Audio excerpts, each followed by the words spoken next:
Watson says he has been mentoring Shedeur Sanders at the quarterback position. The biggest failure in the NFL is now mentoring quarterbacks. The most overpaid underdeliverer at the position is now mentoring 2 rookie QBs and a Super Bowl champ. So what exactly are you mentoring him at? You have had 24 civil lawsuits that you paid off to go away. And when you play, you are as ass as those massage therapists are, apparently. Shedeur Sanders is also a show. It's all about him. It's all about anything else. If you don't see that by now, then you're just blinded. Cleveland's second most talked about player has yet to take a professional snap, and it isn't Deshaun Watson. Rookie quarterback Shedeur Sanders has already captured the locker room's attention and the fan base's enthusiasm, creating a visible shift in the team's internal dynamics. Watson, once the uncontested focal point, now shares the spotlight with a newcomer who has only practiced in shorts. The Browns are experiencing a rapid, unforeseen change in popularity within their roster. Four-man competition. It's not. It's 2 guys versus 2 guys. It's the 2 older guys to be the starter. Yeah. It's the 2 younger guys to position themselves however it may be and show little improvement every single day, right? So, of all the things I'm watching the first 5 when they break a session, the first 5 with the veterans, with the ones. Who's in there, where are they going? The ball's going to Jerry Judy, right? Flacco's no dummy, lasts as long as he has, right? He can really whiz it.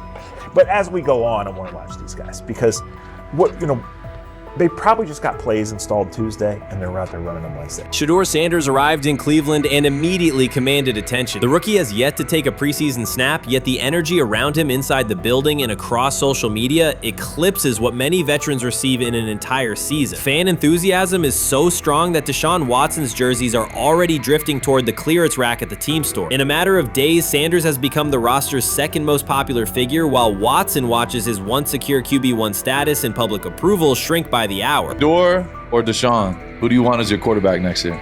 Honestly, Shedeur. I love Deshaun though.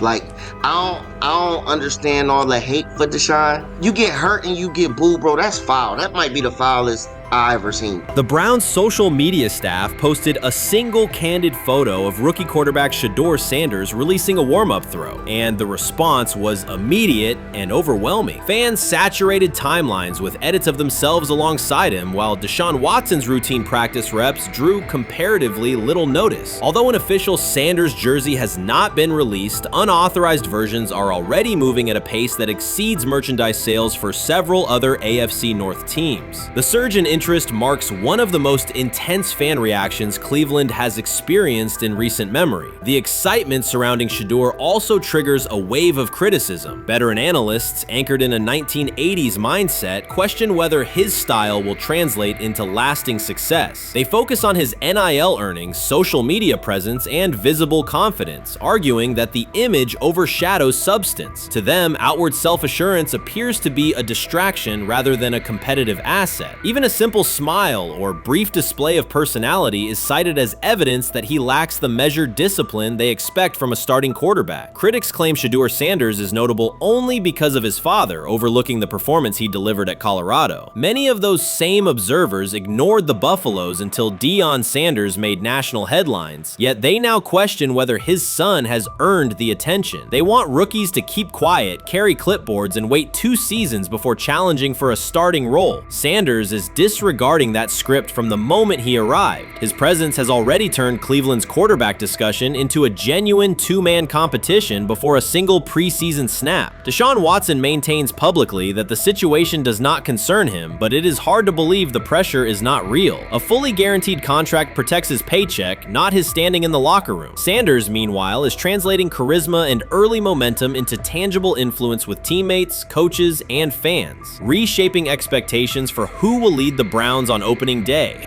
I'm a firm believer.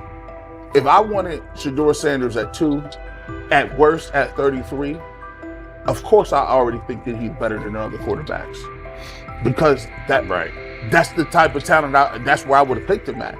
And if he was at 2 or 33, and he still had this same exact skill set, we would be talking about him starting and playing. Right. Well, there'd only be 3 quarterbacks. It'd be here, 3 quarterbacks, not 4. Yeah. But since he moved to the 5th round, that's cool. They might have to go along with it. But to me, I think if you ask who got the best tools, I'm going with Shedeur Shedeur Sanders has not taken a single professional snap, yet discussion about him has split NFL social media into two camps. One side already argues he should start immediately. The other worries about what that means for veteran quarterbacks like Deshaun Watson. Reporters now line the perimeter of Brown's camp, scrutinizing every inconsistency in Watson's spiral and every precise throw from Sanders during drills. Each well-placed pass is clipped, posted to TikTok, and captioned as evidence of a future QB1. Cleveland is no stranger to quarterback drama, but this situation is different. Rather than cycling through another unproven starter, the franchise is dealing with a rookie who entered with more polish, public attention, and perceived readiness than most first-year players. Fans chant Sanders' name before he has appeared in a preseason game, while the established starter works to maintain his relevance. The atmosphere is not yet a full controversy, it is a countdown. Traditional analysts insist on the importance of experience and respecting the process, yet Sanders is progressing on the timeline set by the supporters who already view him as the next leader of the offense. How you feeling? I'm getting there. You see what I got on, right? That's why I was asking how you help for.